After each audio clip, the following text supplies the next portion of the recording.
भगवान बुद्ध और एक किसान की कहानी जिसने गृहस्थी छोड़ वैराग्य को अपना लिया। हल को थामे हुए बैलों के पीछे चलते चलते हुए उसके पांव थक गए। माथे पर पसीने की बूंदें छलक आईं। एक पल के लिए उसने आंखें उठाकर आसमान की ओर देखा। सूरज सिर चढ़ आया था। उसका प्रखर ताप समूचे वातावरण को तपाने लगा था। इस तपन और थकान से उसका तन मन भी चूर हो रहा था। सो उसने बैलों को हल के साथ वहीं खेत में छोड़ा और खुद खेत के कोने में खड़े इमली के वृक्ष के नीचे आकर बैठ गया। इमली के वृक्ष की घनी छांव में उसने सुखद आश्रय लिया। हल्की प्यार की अनुभूति से उसके माथे पर छलक आई। पसीने की कुछ बूंदें सूखने सी लगी। देह पर छाई तपन और थकान से भी राहत मिली। राहत के इन पलों में उसने देखा भगवान तथागत एक पगडंडी से गुजर रहे हैं। उनके साथ कुछ भिक्षु भी थे। तथागत को निहार कर उसके अंतःकरण में एक अद्भुत शांति उतर गई।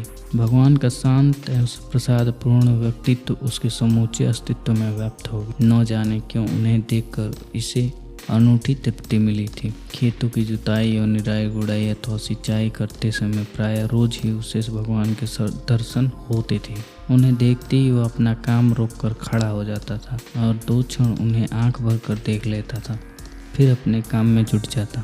भगवान के मुख पर छाई हुई शांति और प्रसन्नता, भिक्षु संघ के सदस्यों में उमड़ता उल्लास उसके अंतःकरण को विभोर कर देता। शुरुआत के दिनों में उसने भगवान तथागत के बारे में पता लगाया, काफ़ी खोजबीन की, क्योंकि उन्हें देखकर उसे कुछ अचरज सा लगता था। वह सोचता कि यह आदमी कितना प्यारा है, इतना सुंदर लगता है, किंतु यह भिक्षु हालांकि लगता है सम्राटों का सम्राट। उसने जब उनके बारे में पता लगाया तो पता चला कि वह राजमहलों को छोड़कर भिक्षु बना है। भगवान की जीवन गाथा को जानकर उसके मन में तरंगे उठने लगी। उसने सोचा कि अरे मेरे पास तो कुछ भी नहीं है, यह एक हल है, थोड़ी सी खेती है, उसके अलावा भला क्या है मेरे पास छोड़ने को। मैं भी क्यों न इस महान व्यक्ति की छाया बन जाऊं, मैं भी क्यों न इसके पीछे चलने लगूं। इनके व्यक्तित्व से जो अमृत छलक रहा है, एक आध बूंद शायद मेरे हाथ भी लग जाए। माना कि मैं निर्धन हूँ, अभागा हूँ, फिर भी शायद मुझ पर इतनी कृपा हो जाए। आज जब बुद्ध की परम ज्योति उस पर पड़ी तो ये भाव प्रकाश समुद्र की भांति उसके अंतःकरण में उठने लगे। उससे रहा नहीं गया और उसने भगवान तथागत की शरण में संन्यास ले लिया। फिर भी अभी कहीं उसके मन में शंका बाकी थी। उसने सोचा अनजान रास्ते पर निकला हूँ, आज उत्साह उमंग और शायद कल न निभा पाऊँ, शायद कहीं फिर से लौटना पड़े तो। बस इसी शंकाकुल मनोदशा के कारण उसने बौद्ध विहार के पास खड़े एक वृक्ष के ऊपर अपने नंगल को संभाल कर टांग दिया।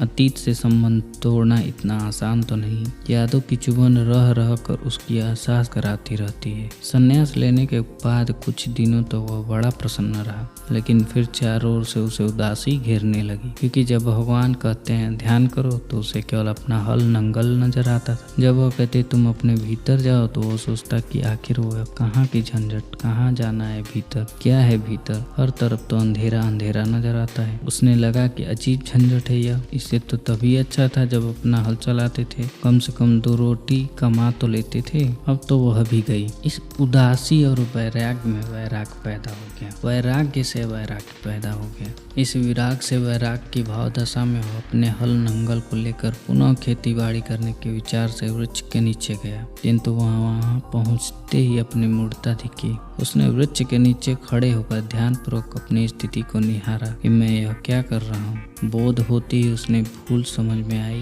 वह पुनः विहार वापस लौट आया। फिर तो जैसे उसकी साधना ही बन गई। जब जब उसे उदासी होती वृक्ष के पास जाता, अपने हल को देखता और फिर वापस लौट आता। संघ के अन्य भिक्षुओं ने उसे बार बार अपने हल नंगल को देखते और बार बार नंगल के पास जाते देख उसका नाम ही लंगल कुल रख दिया। एक दिन वह भी आया। जब वह हल नंगल के दर्शन करके लौटा तो कभी फिर दोबारा वापस नहीं गया। उसे अमृत उपलब्ध हो गई, पकती गई बात। एक दिन फल टपक गया, अतीत गया, वर्तमान का उदय हो गया। अमृतत्व का अर्थ ही यही है कि चेतना वर्तमान में आ गई। एक पल में सब कुछ हो गया। इस क्षण में चेतना निर्विकार होकर प्रज्वलित होकर जल उठी। फिर किसी ने उसे दोबारा हल नंगल की ओर जाते नहीं देखा। उसकी यह स्थिति देखकर भिक्षुओं को स्वाभाविक जिज्ञासा जगी, इस नंगल कुल को क्या हो गया है, अब यह नहीं जाता उस वृक्ष के पास, पहले तो बार बार जाता था। उन्होंने उससे पूछा, हवासु नंगल कुल अब तो उस वृक्ष के पास नहीं जाता, आखिर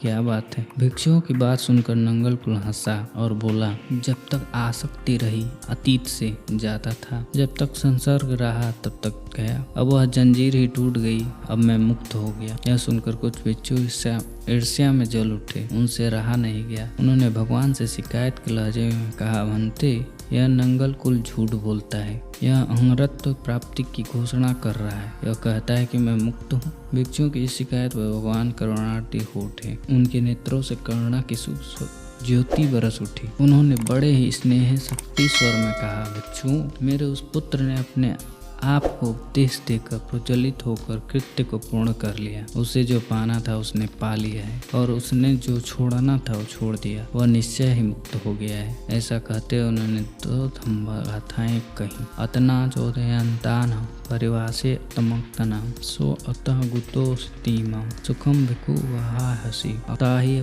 तनो नाथो ताहि अतनो गति तस्मा संयम्यं तानम अस्य भद्रवाणिजो। अर्थात जो आप ही अपने को प्रेरित करता है या प्रेरित करेगा, जो अपने आप को संलग्न करेगा, वह आत्मकुत अपने द्वारा रचित स्मृतिवान भिक्षु सुख से विहार करेगा, वह मुक्त हो जाएगा। मनुष्य अपना स्वामी स्वयं है, अपनी आप ही अपनी गति है, इसलिए अपने को स्वयं ही बनावे। जैसे सुंदर अश्व को वाणिक से मुक्त करता है। भगवान की इन प्रबोध वचनों को सुनकर भिक्षुओं को आत्मविवेक और आत्मविचार की महिमा का बोध हुआ। उन्हें यह समझ में आ गया कि विवेक और विचार के समुचित प्रयोग से कोई बोधि तत्व की प्राप्ति कर सकता। तो ऐसी कहानियों को सुनने के लिए लाइक, शेयर और सब्सक्राइब जरूर करें। धन्यवाद। जय हिंद, जय भारत।